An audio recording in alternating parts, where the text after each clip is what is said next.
Hey everybody, welcome to another episode of Lemire Legends, Land of 10,000 Lakes Taxidermy Studio. Welcome back, I hope you've been following along. We are going to wrap up the last of the series of mounting a 7-inch bluegill.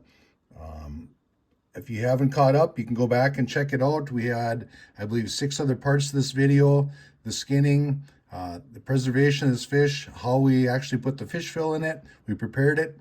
The last one was we painted it, and now we're just going to hook this up for display. We just need some very basic tools here. We're going to gloss this fish. We're going to install the hanger in the back, and we're going to go from there.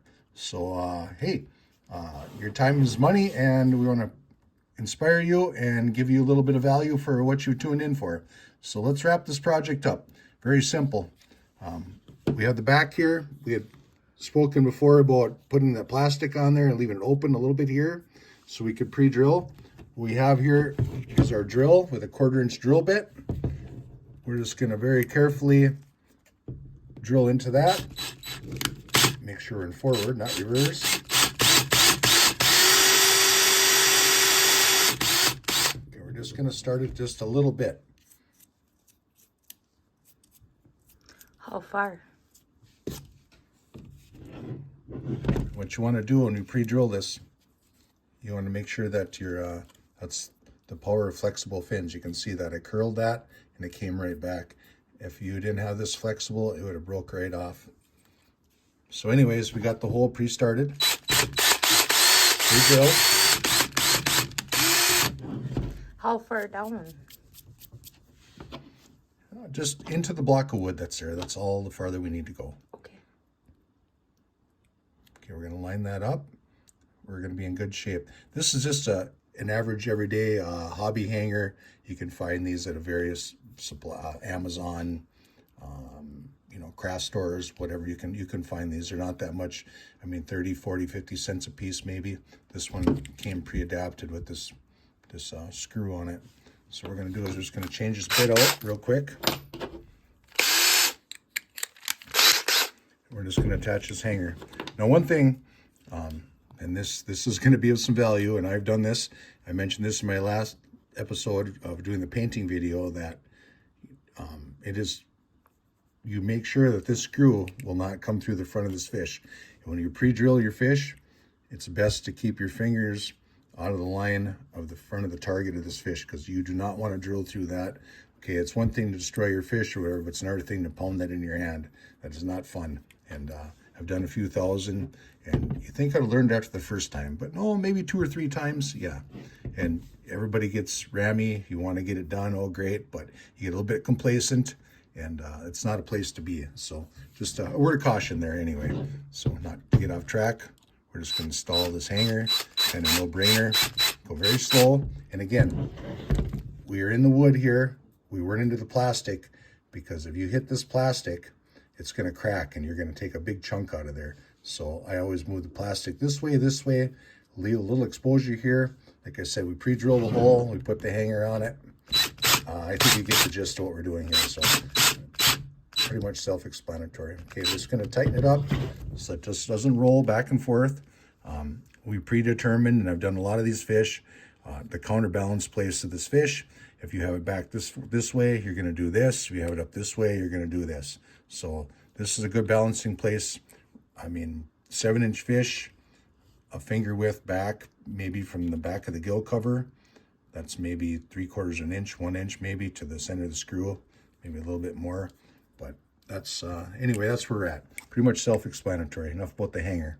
So we're going to have a good system. You can see this is going to hang on a sheetrock screw on a wall. Very little weight to this. Even if they just put it into sheetrock and not a stud or something firm back there, this fish will hang just fine. So get that out of the way. Now with the drill. Next product, final clear coat. Rust-Oleum. Anything clear gloss is what we're after. I happen to have a triple thick glaze here, northern Minnesota. Picked this up at a place called Menards. I'm not endorsed by any of these companies. I'm not affiliated by any of these companies, but this is the gloss I use. Rust-Oleum also makes a clear, thick high gloss that you can use, and that's what we use for this fish. And you're going to see how this fish is really going to punch out here. This orange is going to get vibrant. Your metallics in here, your purples are just going to pop. So we're going to go to a well-ventilated area.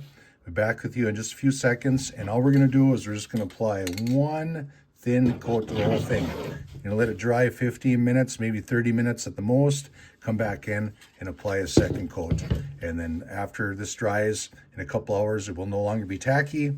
We can flip it over and you can do the same thing on the back side. But again, you don't want to rush it. You don't want to put one heavy coat on here and just hang this on the wall, because it's going to happen when you do that. That gloss is going to run, and it's going to run. You're going to create teardrops down at the end of your fins right here. You're going to see run lines in this. So just like anything else in the painting hobby, just a couple of real thin coats. From my experience, I've used lacquer paints and acrylic paints on all my fish, and this Rust-Oleum product here. And like, again, I'm not endorsed by this.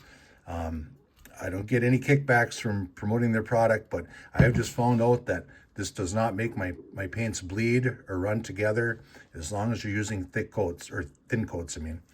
You have no running here, no teardrop and beads coming down here. So let's get after this. We're just going to put a thin coat on, and we'll be back in a second, and we'll show you where we're at.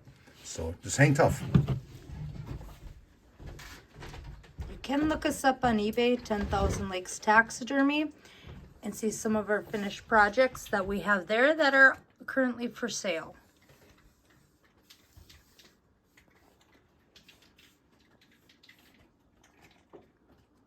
We are going to continue, however, to show you how to do some of this, and hope you continue to follow us.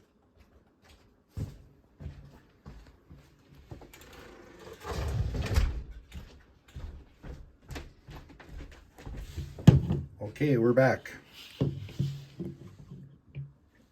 This is live, real, and uncut and unedited. That's one of the circumstances behind this. We don't want to sit and edit videos. We want to show you exactly what's going on through the whole stage of this process. So there you go. That's what you get right there. One thin coat, and then one powerful little message here. You always want to turn this can upside down when you're done to spray out a little bit. That'll clear your nozzle. If you don't do that, this is going to gum up on the end, and this $5, $7, maybe $9 can of spray, this will do a lot of fish. And you just got to take care of your stuff. Just turn it upside down, you'll clear your nozzle, and you'll be good to go. So there you have it. We're going to let this dry about 20 minutes. We're going to put a second real light coat on again, and you'll have a finished product. So stick around. We're going to continue the series. We're going to do a series on other fish, some small mammals. We got a series coming up with some ermine, chipmunks, red squirrels, and we're going to continue with, I believe the next series is going to be grouse. We're going to do a dead mount grouse in a fox's mouth, and we're going to do another large male flying rough grouse. So tune in. We appreciate you watching. Please like and subscribe, and we're going to hang tough, and we hope you do too. Thank you.